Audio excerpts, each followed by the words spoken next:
విద్యార్థుల యొక్క జీవితాల్లో వెలుగు నింపి ఈ రోజు ఈ స్టేజ్ మీద స్టేట్ ర్యాంకులు పొందడానికి అవకాశం కల్పించినటువంటి ఆ మహానుభావుడికి మన బోధన ప్రాంత నియోజకవర్గ ప్రతి తల్లిదండ్రి, ప్రతి విద్యార్థిని, ప్రతి ఉద్యోగస్తులు కూడా సారుకు మనం రుణపడి ఉంటున్నాము.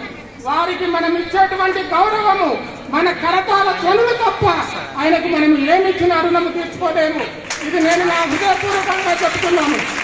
ఒక ప్రైవేటు పాఠశాలలో లక్షలు కుమ్మరించి రానటువంటి విద్యని మరి ఈరోజు ఉచిత పాఠ్య పుస్తకాలు, ఉచితమైనటువంటి దుస్తులు, ఉచిత నోట్ పుస్తకాలు, కామన్ మెను, కాస్మెటిక్ చార్జెస్, తర్వాత సారు పూర్తి ప్రదాతతో సిఎస్ఆర్ ఫండ్స్ దాదాపు 4-5 కోట్ల ఫండ్స్ తో ఈ రోజు ఇన్ఫ్రాస్ట్రక్చర్ అంతా కూడా కావడానికి మరి సార్ కారకుడయ్యాడు.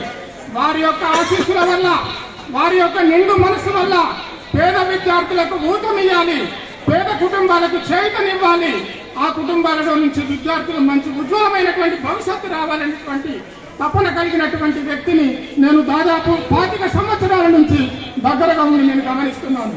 ఆయన ఆశీస్సుల వల్ల ఈ పాఠశాలలో చదివినటువంటి కుసుమాలు ఎంబీబీఎస్ లో సీటు పొందడం జరిగింది. సార్ మీ దయ వల్ల, మీ ఆశీస్సుల వల్ల ఇద్దరు ఆ పిల్లలు కూడా మన బోధన నియోజకవర్గ మందర్న హుంసకు చెందినటువంటి నిరుపేద గ్రామీణ పిల్లలు సార్.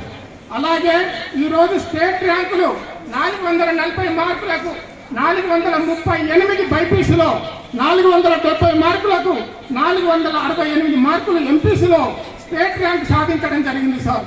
ఈ ఘనత, ఖ్యాతి, ఈ ఆశీస్సు అంతా కూడా మీరు అందించినటువంటి ఈ కృషి, మీరు అందించినటువంటి ఈ మౌలిక వసతులని నేను నా సంస్థ తరఫున, నా తరఫున, నా పిల్లల తల్లిదండ్రుల తరఫున మీకు హృదయపూర్వకంగా ధన్యవాదాలు అర్పించుకుంటున్నాం సార్. ఉండాలన్న ఉద్దేశంతో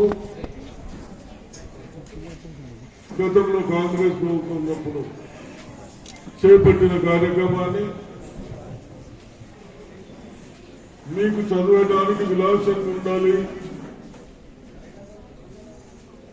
అని బోధన పట్టణం నుంచి ఆ రోజు ఎడిపల్లి షిఫ్ట్ చేసడం జరిగింది. బిల్డింగ్స్ కట్టుకొని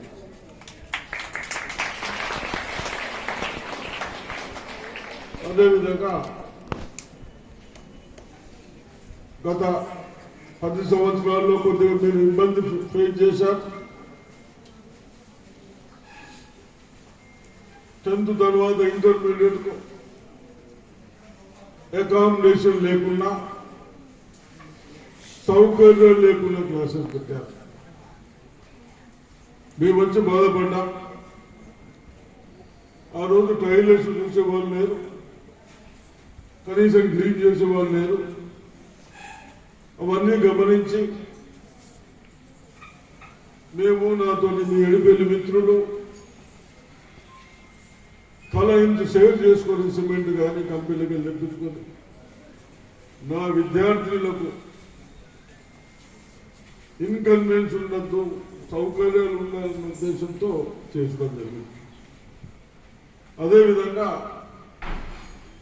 సాయినాథ్ మహారాజ్ ఎడిపిల్లు వాళ్ళని అభినందిస్తా ఉన్నాం. మీ భవిష్యత్తును దృష్టిలో పెట్టుకొని బహుశా 40 లక్షలతో వాళ్ళందరూ అకామిడేషన్ క్రియేట్ చేశారు. వాళ్ళు కూడా ఎప్పుడు వచ్చినప్పుడు తప్పనిసరిగా రెస్పెక్ట్ ఇవ్వాలి, వాళ్ళకి ప్లీజింగ్ చేయాలి. మీ శ్రమతో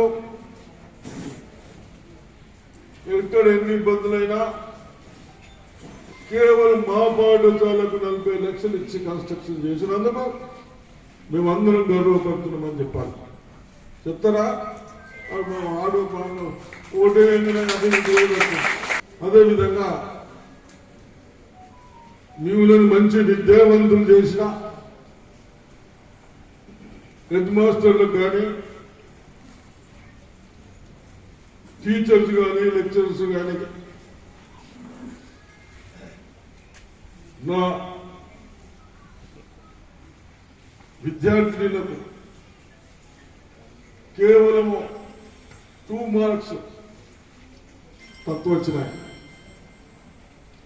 స్టేట్ ఫస్ట్ ర్యాంక్ సాధించారు, వాళ్ళకి ఇప్పుడు సన్మానం చేశారు. అదేవిధంగా 10th లో కూడా అవుట్ ఆఫ్ 600 560 570 వచ్చినాయి. నేను నా టీచర్లకు కానీ హెడ్ మాస్టర్ గారికి రిక్వెస్ట్ చేస్తా ఉన్నాను, మన సిద్ధాంతాలు భగవంతుడు కొందరికి ఆలోచనలు బ్రెయిన్ భావిస్తారు, ఒక్కసారి చదివితే అర్థమయ్యే విధంగా ఉంటుంది. కానీ కొందరికేమో చదవాల్సిన అవసరం ఉంటుంది. అటువంటిప్పుడు కొద్దిగా క్లాసులు తీసుకోవాలి. రాబోయే రోజుల్లో భవిష్యత్ అంతా ఎడ్యుకేషన్ నిన్నే.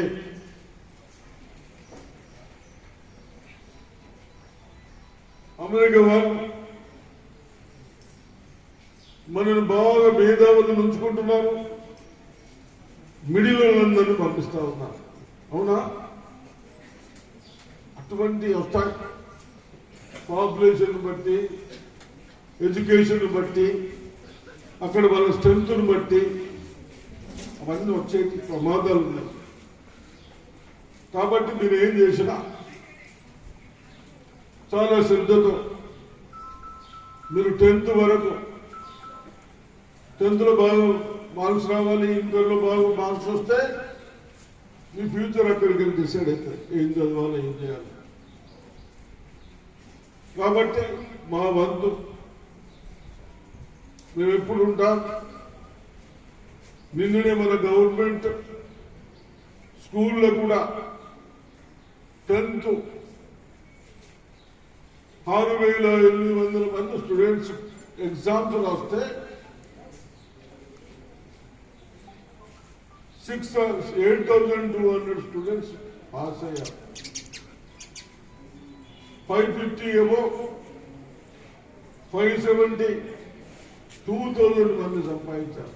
25% వాళ్ళు above 70.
When I am here with you, I feel happy.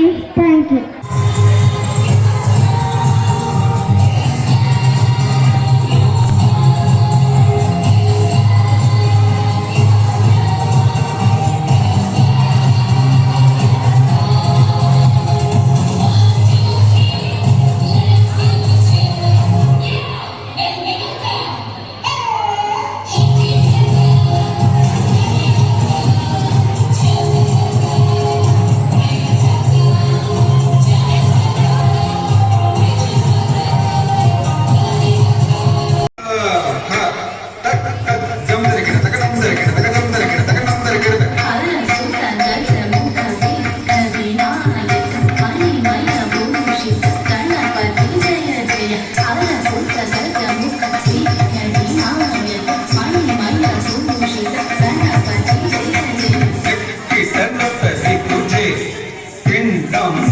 Kita nota di kuce, kinnam ta ding,